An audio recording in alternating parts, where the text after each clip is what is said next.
Em nome do Pai, e do Filho, e do Espírito Santo. Amém. A graça de nosso Senhor Jesus Cristo, o amor do Pai e a comunhão do Espírito Santo estejam sempre convosco. Bendito seja Deus que nos reuniu no amor de Cristo. Louvado seja o nosso Senhor Jesus Cristo. Para sempre seja louvado. Hoje, dia 1º de março de 2026, temos na liturgia diária da Igreja Católica o segundo domingo da Quaresma. E as leituras bíblicas para hoje, da primeira leitura, está em Gênesis, capítulo 12, versículos 1 a 4, Salmo 32, 33, segunda leitura, 2 Timóteos, capítulo 1, versículo 8 a 10, e Evangelho de São Mateus, capítulo 17, versículos 1 a 9. Por favor, pausem esse vídeo, pegue sua Bíblia na sua casa e faça a leitura completa do capítulo inteiro de Gênesis, 2 Timóteos e do Evangelho de Mateus, capítulo 17. Vou fazer aqui uma homilia falando apenas o resumo do que é importante para vocês saberem. Aqui na primeira leitura, retirado do livro do Gênesis, capítulo 12, é bom saber que Gênesis é o primeiro livro da Bíblia, o livro da criação, e tem 50 capítulos. Leia o capítulo 12 inteiro. Quando um teólogo fala texto fora do contexto, quer dizer pegar um versículo isolado do capítulo e falar bastante coisas sem saber o que está anterior e posterior a esse versículo. O Antigo Testamento fala de um Deus malvado e vingativo. Esse é o Deus de Israel que faz guerras, fomes e maldades com o mundo inteiro. Aqui no versículo 3 de Gênesis capítulo 2 fala, olha a hipocrisia e a blasfêmia. Fala que é Deus que está falando com Abraão. Fala, abençoarei os que te abençoam. Abençoarei os que te abençoarem. E amaldiçoarei os que te amaldiçoarem. Em ti serão abençoados todas as famílias da terra. Há um grande erro. Podem ler aqui, se quiser pausar o vídeo. Há um grande erro nesse versículo, porque Jesus é a pessoa correta, Jesus é que está certo em tudo. No Evangelho de Mateus, capítulo 5, versículos 43 em diante, até o versículo 48, Jesus fala, amai os vossos inimigos. Não somente amai os vossos inimigos, mas abençoai aqueles que te amaldiçoam. Jesus corrige a lei dos homens errados do Antigo Testamento e Jesus coloca a lei da bondade, do amor no Novo Testamento. Por isso, Jesus rompe com o Antigo Testamento, que defende guerras, ganância, usura e maldição, e Jesus corrige tudo perfeitamente. Na segunda leitura, extraída da segunda carta de Timóteos, da segunda carta de São Paulo a Timóteos, é bom lembrar que Paulo escreve 2 cartas para Timóteo.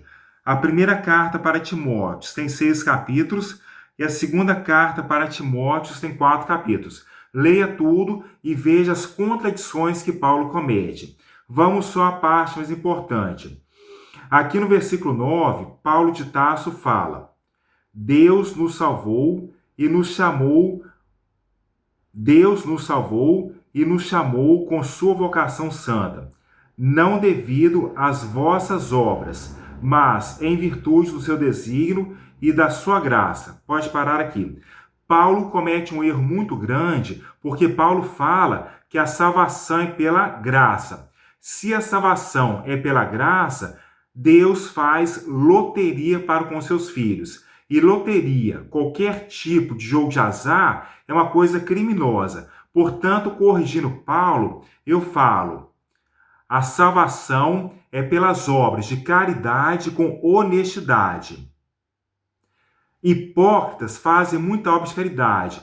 Terroristas, igual a ONU, fazem obra de caridade com o que sobra. A ONU bombardeia uma casa e um país inocente, depois dá cesta básica para a família que ela bombardeou. Muitos artistas ricos fazem o mesmo.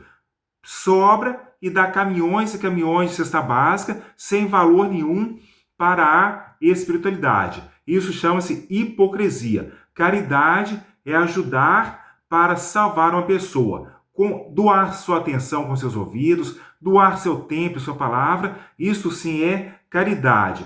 Então Paulo está errado, porque a salvação vem das obras de caridade com honestidade. Somente com honestidade, caridade, verdade, sinceridade é que seremos salvos. Nós seremos salvos pelo esforço que fazemos para ajudar as outras pessoas.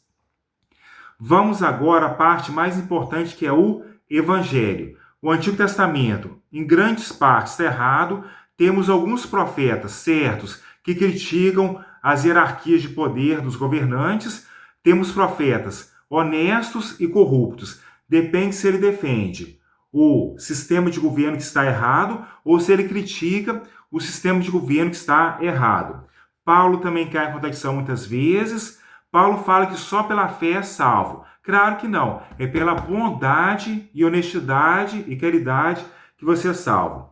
No Evangelho temos Mateus capítulo 17, versículos 1 a 9.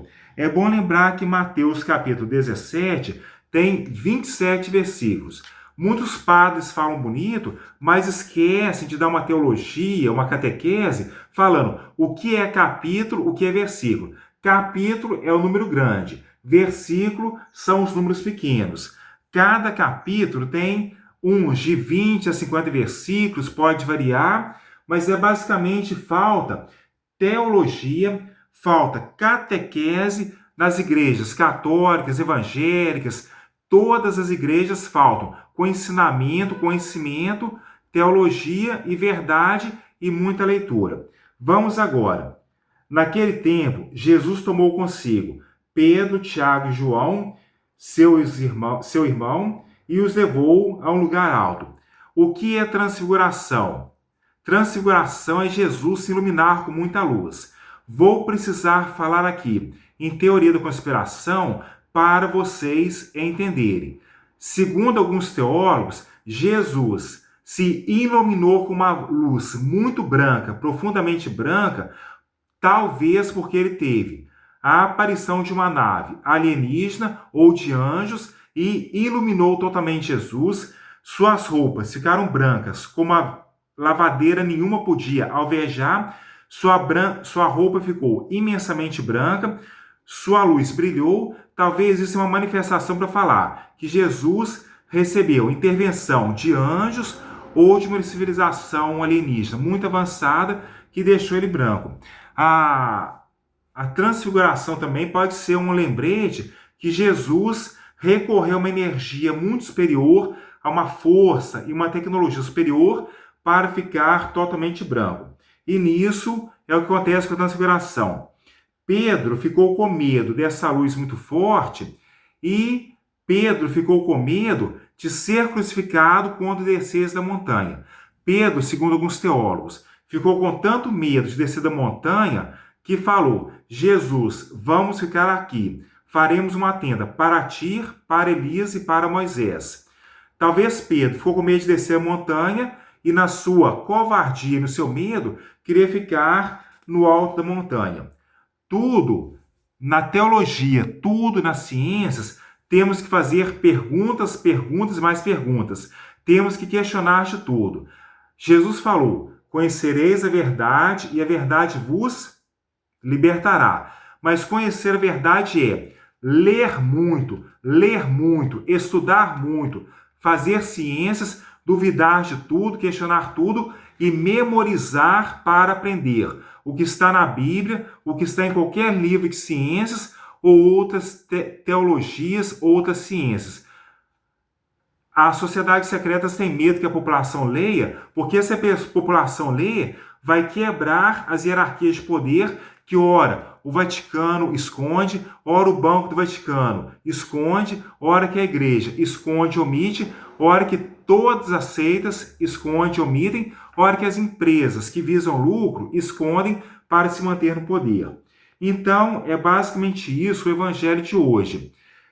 Tenho que falar, quem apareceu para Jesus? Moisés e Elias. Qual Moisés? Aquele que abriu o Mar Vermelho ou outro Moisés, com o mesmo nome de Moisés? E qual Elias? Aquele mesmo profeta Elias que viveu nos tempos antigos do Antigo Testamento.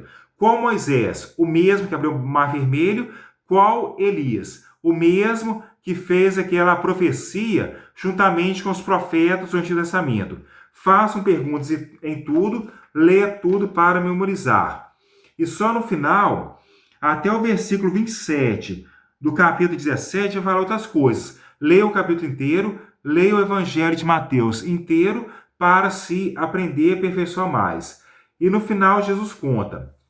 Jesus fala, Jesus ordenou-lhes: não conteis a ninguém esta visão, até que o Filho do Homem tenha ressuscitado os mortos.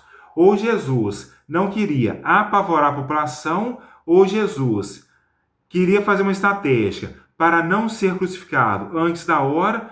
Jesus nunca escondeu o conhecimento, Jesus nunca ocultou o conhecimento de ninguém. Mas Jesus pediu uma pausa para fazer o seu reino de Deus aqui na terra e assim dar um tempo para outras pessoas irem entendendo pouco a pouco seu evangelho. Então, encerramos nosso milhete de hoje. Hoje, dia 1º de março de 2026, segundo domingo da quaresma, e vamos ler o Evangelho. Meu nome, Júlio Claudionor Fófano Júnior, professor e aluno Júlio Fófano. Procuro pessoas para fazer o mundo melhor, dentro e fora da igreja, dentro e fora das religiões, dentro ou fora de qualquer sistema político econômico, dentro e fora de qualquer escola e universidade. Minha camisa, que vocês podem ver, é Anarquia e Cristianismo, de Jacques Ellul. Tolstói também fala em anarquia e cristianismo, mas foi Jacques Ellul, autor francês, que eu li e gostei muito. Me procura, meu WhatsApp está aqui na descrição do vídeo, jogue meu nome no Google, que vocês vão aprender bastante coisas e coloque em prática para o mundo melhor. Muito obrigado pela atenção, fiquem com Deus e louvado seja o nosso Senhor Jesus Cristo. Para sempre seja louvado.